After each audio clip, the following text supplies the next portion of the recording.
शिवराय शेतकरी बंधूंनो, मी आपला शेतकरी मित्र यश कुमार। आज आपल्याला सध्याच्या घडीला सततधार पडणाऱ्या पावसामुळे पिकामध्ये जे काय झाडांची मर होत आहे तर त्याविषयी माहिती सांगणार आहे। शेतकरी बंधूंनो, सततधार पावसामुळे जमिनीतील पाण्याची पातळी वाढल्यामुळे जमिनीतील जे काय सेंद्रिय घटक असेल ते कुजण्याऐवजी सडायला सुरुवात होते आणि त्याच्यामुळे आपल्याला बुरशीचा प्रादुर्भाव जास्त प्रमाणात झालेला दिसून येतो। तर शेतकरी बंधूंनो, आज आपण बघत असाल मिरची असेल, अद्रक असेल, सोयाबीन असेल किंवा कपाशी असेल तर या शेतामध्ये आपल्याला झाडं मरताना दिसून येत आहे। तर शेतकरी बंधूंनो, ते का मरतात आणि कशामुळे मरतात? तर अगोदर आपण ज्यावेळेस पाऊस पडत नसला तर त्यावेळेस वातावरणातील उष्णता जास्त प्रमाणात असते आणि पाऊस पडल्यानंतर वातावरणातील पाण्याची आर्द्रता सुद्धा वाढलेली असते आणि वातावरण सुद्धा एकदम जवळजवळ 20 डिग्रीच्या आतमध्ये आपल्याला दिसून येतं। तर त्यावेळेस वातावरणातील स्ट्रेस बदललेला असतो आणि जमिनीतील सेंद्रिय पदार्थ कुजण्याऐवजी सडायला सुरुवात होते। तर आपण सर्वप्रथम कुजण्याची आणि सडण्याची प्रक्रिया, शेतकरी बंधूंनो तुम्हाला माहीतच आहे की आपण घरगुती वस्तू सुद्धा 2-3 दिवस जर हाताळली नाही किंवा आपण बनवलेले अन्न सुद्धा 1-2 दिवस जागेवरती स्थिर असले तर त्यामध्ये सुद्धा बुरशीचा प्रादुर्भाव झालेला आपल्याला दिसून येतो।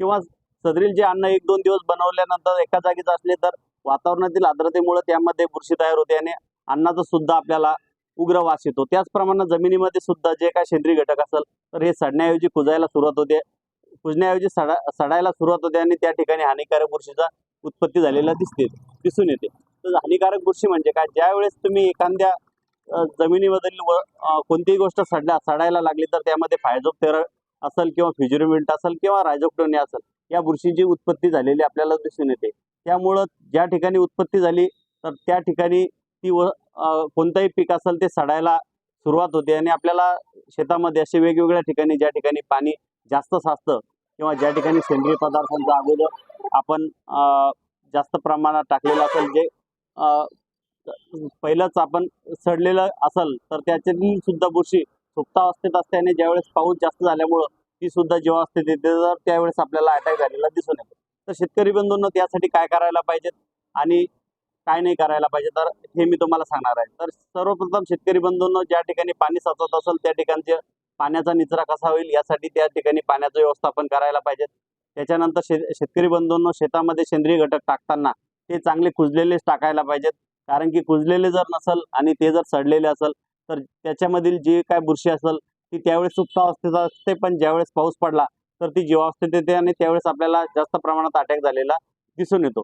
तर शेतकरी बंधूंनो, कोणत्याही शेतामध्ये आपल्याला अशा प्रकारचे जर विल्डिंगचे स्पॉट दिसत असेल त्या ठिकाणी संबंधित सांगितल्याप्रमाणे फायटोप्टेरा असेल, फ्युजरमिंट असेल किंवा रायझोक्टोनिया असेल, या बुरशीची उत्पत्ती झालेली दिसून येते। तर त्या ठिकाणी उत्पत्ती झाल्यानंतर जसं जसं शेतामधून पाणी वाहत जाईल तर कोणतीही बुरशी पाण्याच्या प्रवाहासोबत वाहत जाते आणि आपल्याला तो प्रादुर्भाव पूर्ण शेतामध्ये झालेला दिसून येतो। तर त्या प्रमाणात आपल्या शेतामध्ये जसा पाऊस पडतो त्या प्रमाणात अटॅक आपल्याला जास्त प्रमाणात वाढलेला दिसून येतो।